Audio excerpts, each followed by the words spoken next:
without hitting the wrong note. So even if my play is not considered as a well-played performance, it is still a standard of how to play it. When I was deciding whether to join this TED Factor contest or not, I know that I can win or lose based on the criteria of this contest. And similar to join any contest or playing piano, guitar, etc., life is full of standards.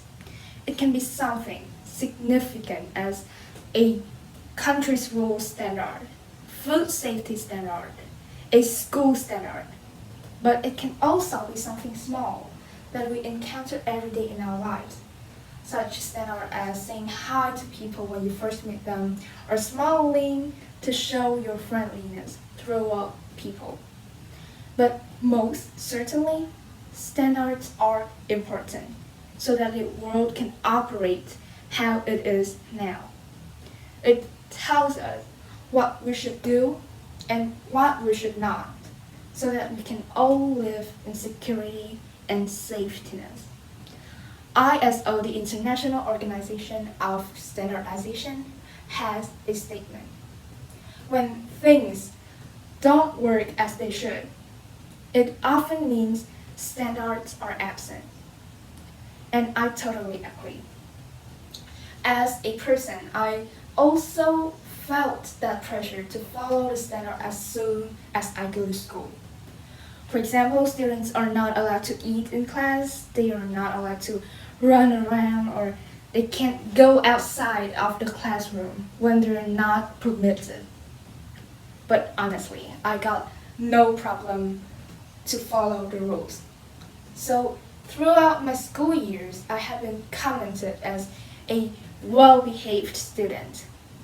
So I'm in the standard group where I'm not too excellent, but neither am I too rowdy. Sometimes I look at the rowdier students and I ask themselves, why can't they just be more sober? Why can't they just live an easy and quiet life so that everyone can be happy? As soon as I entered middle school, I noticed something strange. Did you ever wonder why, whereas in primary school we tried so hard to raise our hand up, but then in middle school we tried to keep quiet so that the teachers won't notice us? Even though we know exactly what the answer on the board is, but no one dares to answer it. One, because you may think that you're wrong, but two, even though you're right, you're scared of being called show off. So another rule came into students' life. Not just teachers, but it's also students who gave the standard.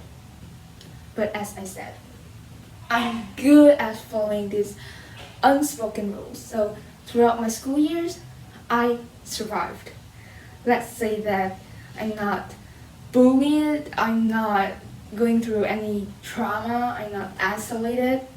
So sometimes I just look at the weirdos and I ask myself, why can't they just fit in? Why can't they just follow the majorities and they can be happy and they're not different from the other people? But then, following the majority started to show some drawbacks. As time passed, I realized I was drained. I was spending so much time doing things that I didn't really want to do, but I had to because I didn't want to be different. I didn't want to become a weirdo. So I gave up on everything that seemed to contradict people. I gave up on my hobby, I gave up on my time, and I gave up on my opinion. At first, I was trying to pretend. But then it became so real that I forgot who I was. I forgot who I really am. And I got no desire. I got no dream. I got no hope. And I got no potential. But what else would I do, honestly? I'm not genius. I'm not intelligent. I'm not pretty. I'm not special.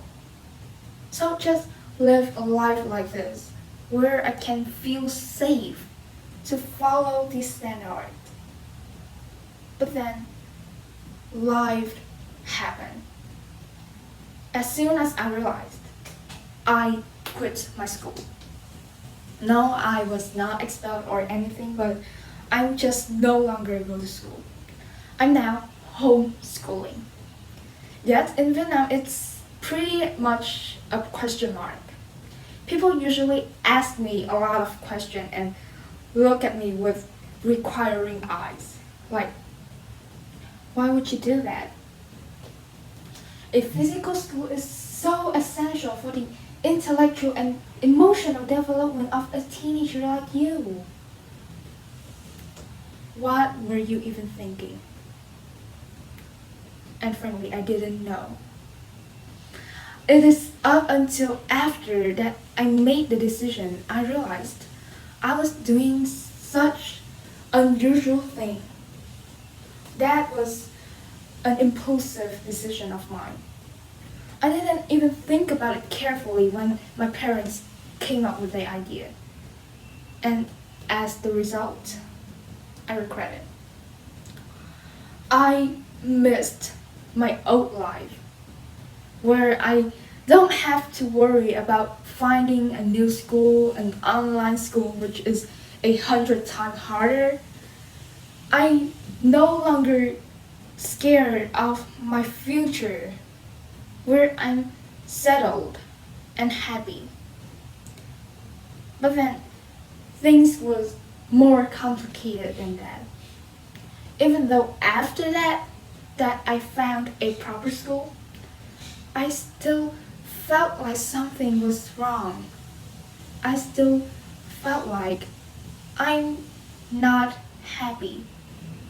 And by time I realized I became an outcast. I became the weirdo. People laugh at how impulsive I was, thinking that I made the wrong decision about my pathway in life. And I didn't know if I was wrong or right. I didn't know if I'm going on the right track of my life. What if I'm wrong? I never wished to have a time machine so bad that I can travel back in time and live a normal life like every student in this world, where I can follow the standards again. But the question is, are the standards always right? For example, the beauty standard. If you use TikTok, you might no longer be surprised about the cosmetic surgeries. Yet, not even discussing about the health risk of that.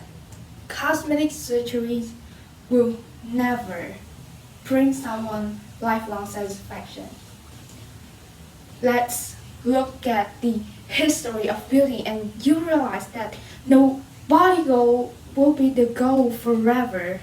It changed periodically. Whereas people in the past were once scared of having fat butts, people nowadays are doing BBL, which is Brazilian butt lift.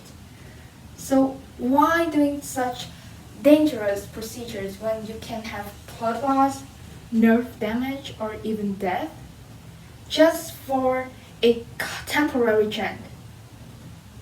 So another example goes all the way back to 380 BC.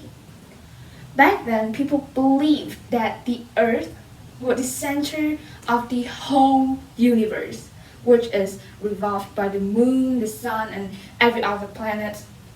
But the thing that is ridiculous here is that people who say the otherwise will be tortured and even killed. But believe it or not, this thing persisted for 1,400 years. And finally, last example is my case. I remember a story of mine when back then my teacher bring a very hard math problem to class. And only the good students have a try. And of course, I'm not the good student because I'm in the standard one. But as soon as I have a chance to look at that math problem, I realized that I was able to do it. I was able to do the very hard math thing that struggles so many students, including the good one.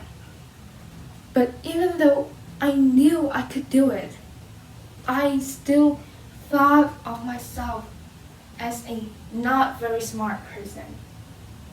And after years, although many teachers who say I'm good at math, I still believe that I'm not. And let's just say that I'm not a smart person, and which I do. But thinking about giving up without even trying intimidated me. And now I want to tell you a fact that you will become the person you think you are.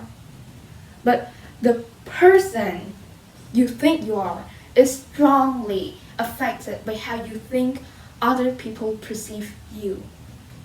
So because I thought that my teachers perceive me as a not very smart student, I thought that I'm not smart enough.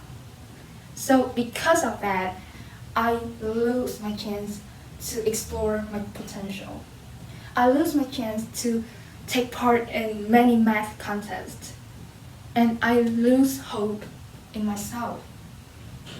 So perhaps that is why I quit my school. Because perhaps that is why there is an urge to me that tell me to go out there and try new things, to explore myself, and to not care about how people perceive of me, how people think of me, because no one wants me to be better than them. So what is one thing that I'm glad of not going to school? I'm free. I'm free of those incomprehensible standards that people give each other and thereby make each other feel bad. I'm free of following the maturity that is not so good at all. Who wants to follow the maturity anymore if they realized people only care about themselves? They don't care about you. So just live the way you are. Just to remind you, the ISO, which is the International Organization of Standardization, has a statement. When things don't work as they should, it often means standard or absent. However, I think when standards are not suitable, things won't ever work. So if you have done something that people think it is wrong, think about this. Did you happy with yourself? If you are, no one have the right to judge whether the thing you did is right or wrong. No one else can except for you. And no one else matters except for you. You are your standard, and you are the only person in this world who can make yourself happy. If you want to do cosmetic surgery, go ahead, but ask yourself, did you do it for yourself?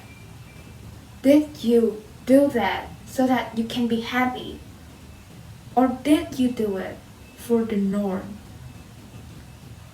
Thank you.